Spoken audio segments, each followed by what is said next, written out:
Pump up the volume on your parenting with Parent Pump Radio. Get motivated, get inspired, and get informed with how to parent in the new millennium. Your hosts for the show and Parent Coach Super Guides are Gretchen Downey and Jacqueline T.D. Huynh.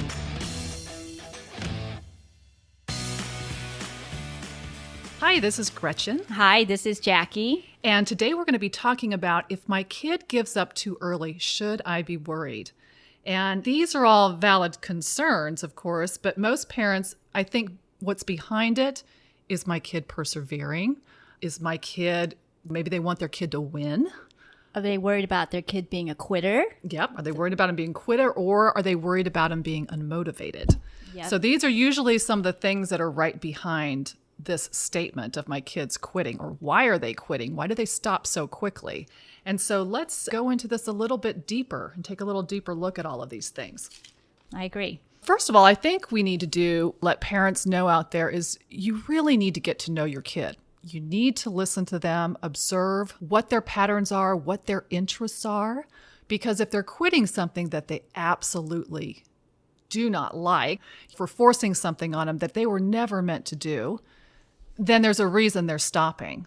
But if it's more a pattern after you've observed it, and it's more a pattern of my kid has a habit of quitting things that they start, now we're looking into territory that you want to address.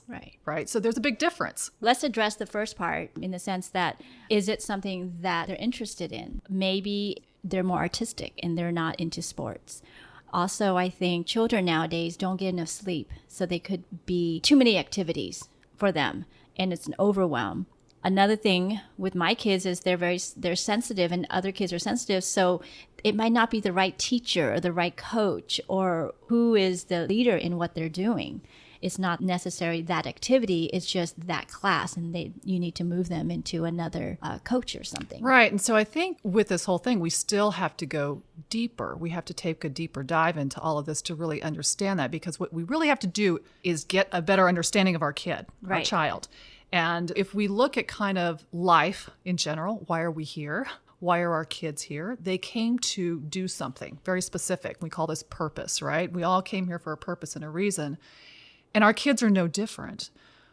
Well, we need to look at what that is. So in some instances, it's what are their gifts? What are they good at? Like you mentioned, art, or some kids might be interested in sports and things where they need more competition. Yes. Or some kids really thrive on that, where others might thrive on cooperation and other kinds of things. So you got to know that about your child. Then the next step is, and this is really key for parents, understand where the development opportunities are.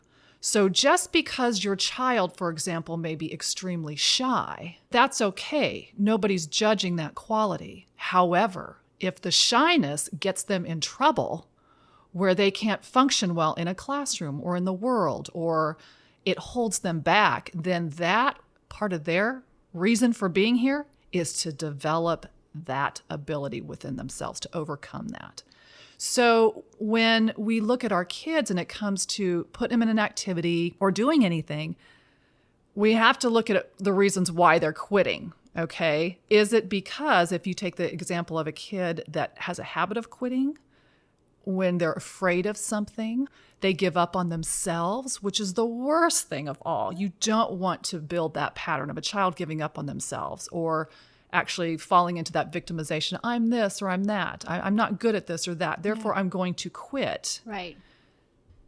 Well, you have to have a dialogue with your child about that. First of all, let's take a look at this. If a kid is not good at a sport, let's take that as a great example. But they love the sport and they love doing it, but maybe other kids make fun of them or they don't pick them on the team, and then they feel like quitting. So you have to have that dialogue with the child about, what do you love doing, independent of anybody else? Maybe they're supposed to love the sport. Maybe they're not supposed to play it. Maybe when they grow up, they're going to be a coach, like the most amazing coach, or something, or a trainer of some sort in that arena, and they're meant to learn it. I'm getting goosebumps, Jackie. So my goosebumps Like never that gymnastic coach, Bella Carosi, he was never a gymnast, but Yeah. he's trained all the great Olympic gymnasts. So what if someone said to him, no, you can't do this, and made him feel demoralized about it, and he victimized himself into the same mindset? Then we put our children at a disadvantage. And that's what parents, I think, and listeners need to know. That is the time when we pull them down, their human development, their human evolution, because that's what this is all about.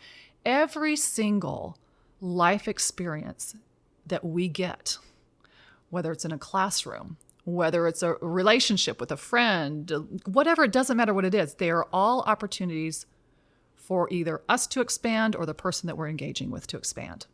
And that means everybody expands, right? Our expansion. Right. And so it's an opportunity to be a better communicator, be a better something. Be a better listener. Listener, better athlete. It doesn't matter what, be less of a quitter. Yes. or it's, and then the other thing is know when to walk away. And we'll talk about that more towards the end of the show. But so you really have to understand what life is about and why your kid is here, and really take an intensive, thorough internal look at that. This can't be superficial and just looking at the outcomes, like the kids are picking on them or the teacher's doing this and that. You got to go inside the kid. What does the kid want? What are their interests? What do they need? What do they need for their development? What makes them feel like they have successes and that they're going to thrive, and so that they get some good feedback once in a while. So Right. it's not all being torn down and grind. They've got to have some successes in there too. And so we have to find clever ways to get that for them if they're not getting it. Right. And I think it's important for parents to look at what is the purpose, like you said, their child. And a lot of parents sometimes have aspiration and dreams that they weren't able to succeed in life. So they want their children, I'm talking about like the stage mom and things like that, where they think, well, this is what my child wants. This is about that communication and really taking yourself out of it and knowing that your child has their own purpose and their own aspiration, and you're there to guide them to help them figure out what is important for them. Right, absolutely. And that's that thing where parents need to really listen and truly observe and take themselves out of it. Yeah, I think as parents, too many people think, well, we're older, so we must know more. No, that's not always true. Our kids, I've said this over and over in our stuff, but it's like our kids are more advanced than us. They're coming in higher vibrational human beings than we are. It doesn't mean they don't need to be guided and navigated through this world, because that's where we have the experience. Right. But these children, these kids are amazing, and we really need to listen to them. There's a reason that they feel a certain way about something, and you cannot move through this kind of material that we're talking about today unless you teach your kids how to use their emotional guidance system, because it'll tell them when they're on target or when they're off target. And the worse they feel about something, their thinking on it is off target. Right. So if they make a statement like, I'm too shy, and they feel terrible about it, well, first of all, that statement's a lie then, according to how their higher self sees it. They need to reframe how they perceive themselves. Right. And we know that this stuff gets embedded into subconscious mind and everything. So then Especially if they're younger than 10, that's the imprinting age. yeah, it imprints very quickly. So their patterns become kind of automatic very quickly. And so we don't want them to do that in any pattern that is not beneficial. Right. But I will say this, Jackie and listeners out there, our kids are very intuitive. And so they know when something isn't right. I sort of forced my kids to learn some music. And one of them, I wish I would have made them do a little bit more, but I got them to learn some basics so that they could appreciate it. And, it was the piano and whatnot, but they weren't meant to play it, and they weren't meant to keep going on it. And I had to listen to that. The love was not there. Yeah. They were intrigued by the initial learning. And so that's exposure. And so there's a time to walk away from it. Yeah. And so one of my kids was extremely good at a certain sport, which I happen to love. And I mean, they're amazing. They could have broken records and all this stuff, but they didn't like it. It wasn't their deal. And it actually made them like, they said it makes me too nervous. I just get eaten up inside. I can't handle this pressure. And it wasn't that this kid couldn't handle pressure. It's just like, it was just this particular sport. And I had to let that go, even though this kid could have blown records away and all this stuff. It's just like, that's not his deal. And so we have to like not put our own stuff on it. And I learned at a very early age with my kids is just like to do that. And when we can just see everything so much more clearly. And those kids, when we can see it clearly, they start seeing it more clearly too, Right. Their path and their interests and whatnot. And then they'll start navigating towards those things they want to do. Yeah. I like how you said our job is to really expose them. It's kind of like going up to a buffet bar and you don't know any of the food. You're in some country, so you're just trying everything. And some of the food you're not going to like the first time, and some you're really going to like. And so I think with children, we're just exposing them to music, to art, to sports, and they're not going to like everything. Yeah. The key, though, is to not put pressure for them to like something because you want them to do it. I know already that if there's too much pressure for them to succeed in that, they tend to push away from it. I think it's okay for them to pressure themselves, but when we start putting too much on there, it starts not being fun anymore. Well, it doesn't belong to us. It's not our thing to do. And that's where we get our mixed messages and our signals crossed, is we think their initiatives are our own, and they are not. They do not belong to us. They belong only to that human soul.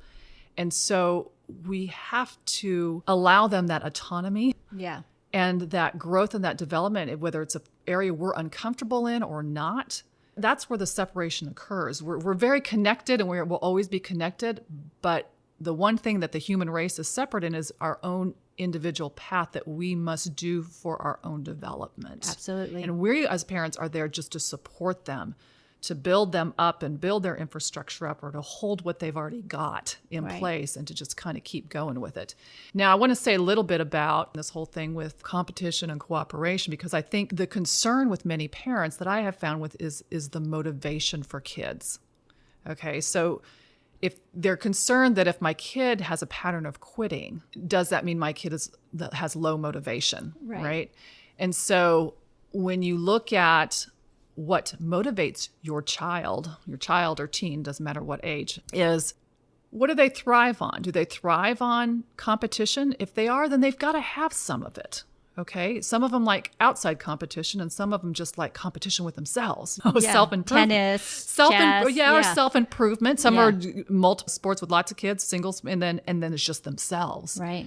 And so you just need to know that. You need to know where their hot spot is, and it's great information for you, because when your kid is feeling down about themselves, because that will happen, it's going to happen to all of us, then you know where their easy motivation spot is, and then you can insert something in there that gives them a quick feed that helps lift them back up. So I think the theme here, what I'm hearing, is that really listen and communicate with your children, because the more you get to know them, the more you're able to guide them, see where they need some more strength, encourage the areas where they do have strength already. Yeah, I always call it, instead of seeing the outside, I call it look into the inside of your child. Look at them from a totally different lens, just what we see on the exterior. I see a good athlete. I see a good person at this. I see someone who's not good at this. It can be either direction. Yeah. We look so much at this external, but if we go right inside of them and really laser in on that, then we can feed what needs to be fed, nourished what needs to be nourished. And so that the child has identified that and they're operating in that, then they're motivated. I have so many kids, older kids, that teens and even kids just out of college, that become so unmotivated because they get demoralized by life. Things aren't turning out the way they thought. They haven't had successes that they thought they would have. And so now the motivation just way shuts down. They even forget what they even love to do or what they were even interested in, because they probably studied something that they didn't even like. And so we just shut off everything, their creativity, their inspiration. And then, of course, they want to be a quitter. I mean, life sucks. When we do this to ourselves, life actually sucks. And so we want to quit. We want to give up on life. We want to give up on ourselves. Our human nature isn't to stay in that spot. It's always to kind of move ourselves out of it. But we need to really find out what are those things that are going to do that for us.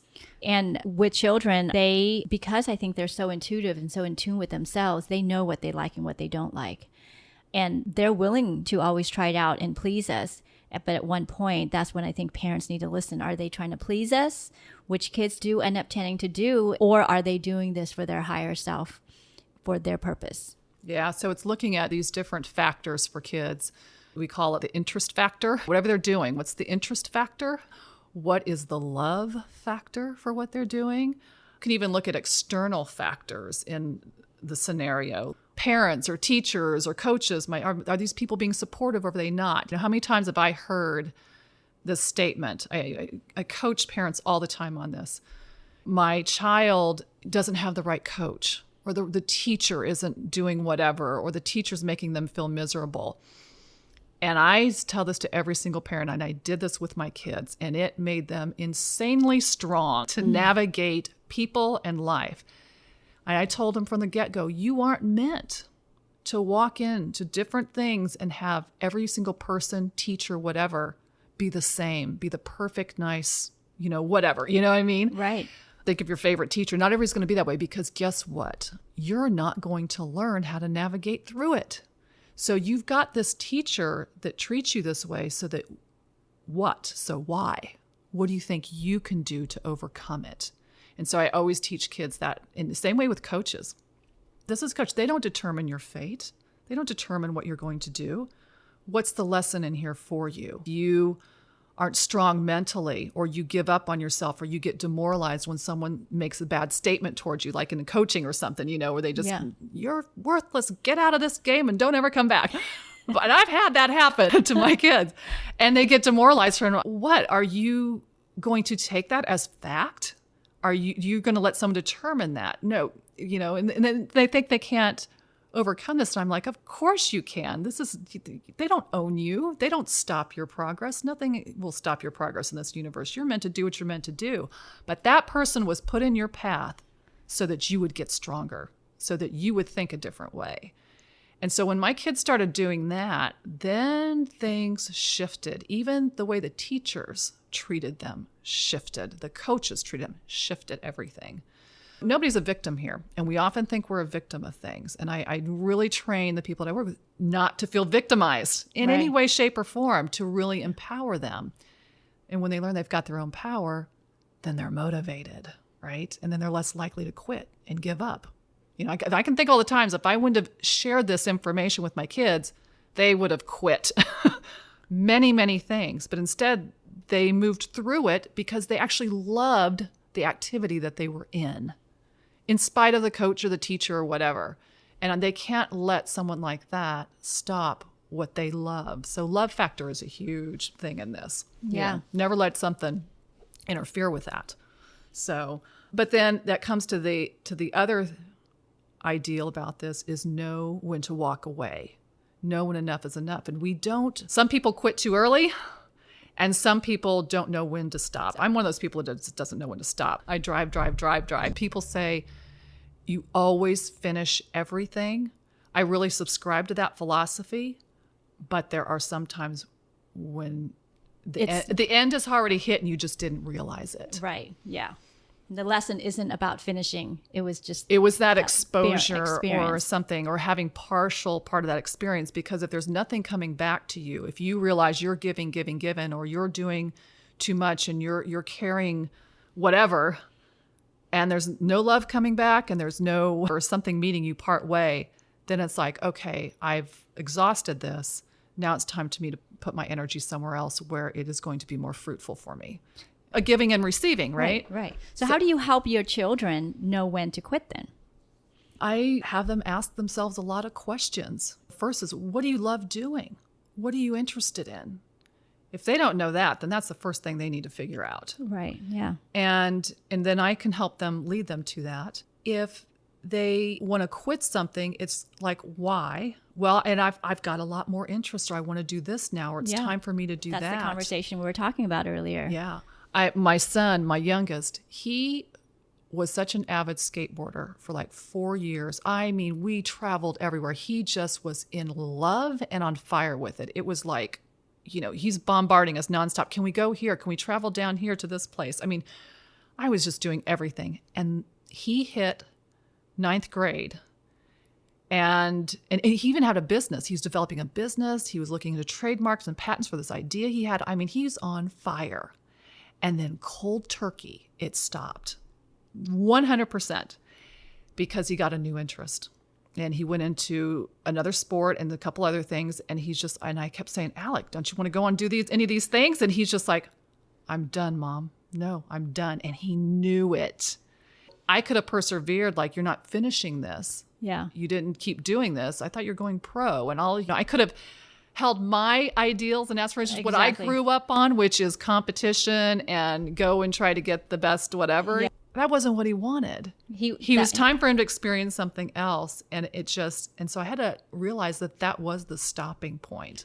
And that's what I think what White said about earlier is don't put your dream and aspiration, because if it was yours, you would have continued. That was the end of his. And skateboarding's not my deal. I have no clue about it, but he had some really great ideas that I thought would be awesome to take to fruition. So maybe he'll do that later on. Or incorporate it to or maybe he'll else. give his patented idea to his kids or something when he has them down the road. You know, who knows? I don't sit there and guess what life or the creator has in store for each person. That's not my role. His purpose is not mine, and mine is not his, and I don't get to determine that.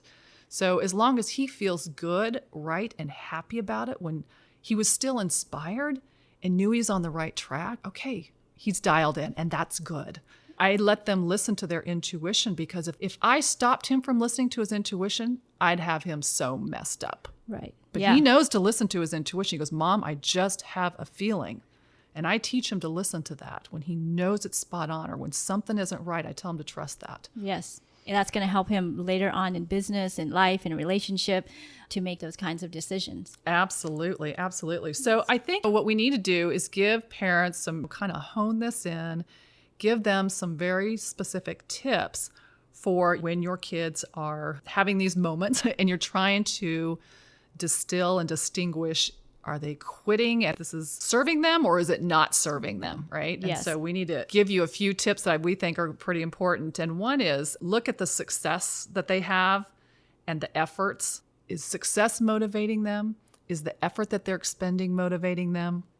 Does it feed their interests? That was the whole thing on listening to your child. Asking questions, look to the inside. We just said know when to walk away. So that's another huge tip. Make sure you know when to walk away. And make sure they're not walking away too frequently, that they're just not finishing a lot of things that they start, because this builds up a really bad pattern within the subconscious mind that says, I don't finish anything. And then they'll be feeling scattered, unmotivated, misdirected, undirected, and this isn't how you want their brain to develop. You don't want that syndrome of following after every shiny penny and then not finishing. Yeah, absolutely. And it builds up. Just like a hoarder has a lot of clutter in their mind and in their physical environment, it builds up. You notice sometimes they have a really hard time thinking clearly and making decisions and all these things. So kind of with this pattern of not finishing things, you'll be scattered. Yes. All right. So you'll notice your kid more scattered. Doesn't know where to start, doesn't know where to finish, doesn't know. And you don't want that. You want your children to be very decisive, be very focused when the time comes, when they need it. And to finish that out to the end so that they can feel the successes. They do need to feel successes. And so that's another tip, is ensure that that's happening, not a phony way, not something you've introduced to them or a reward you gave to them, but it's something that they did themselves, that they actually accomplished or finished. And so that they feel how good that feels. And the last thing you can remind your child is that small steps make big outcomes or bigger outcomes. And so just take it one step at a time when they're trying to do something, because so that they don't get overwhelmed by whatever it is they're trying to do, where they just see that they might fail altogether. Just give them small steps and let them feel the small successes. So when you do all these tips, hopefully this will make your life smoother. It'll help keep your child motivated, less inclined to quit, and more inclined to persevere. And be able to listen to their intuition. Absolutely. Okay, well, we're out of time today. Thank you for tuning in to Parent Pump Radio, and we'll see you here next week.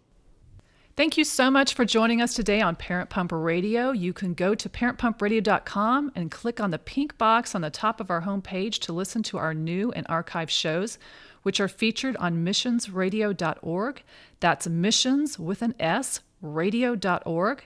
And once you're there, subscribe to our news feed to be notified of new releases. And for those of you that don't know, the RSS feed button is right next to the follow and share buttons on the top of this page that you're on, the one that features our shows.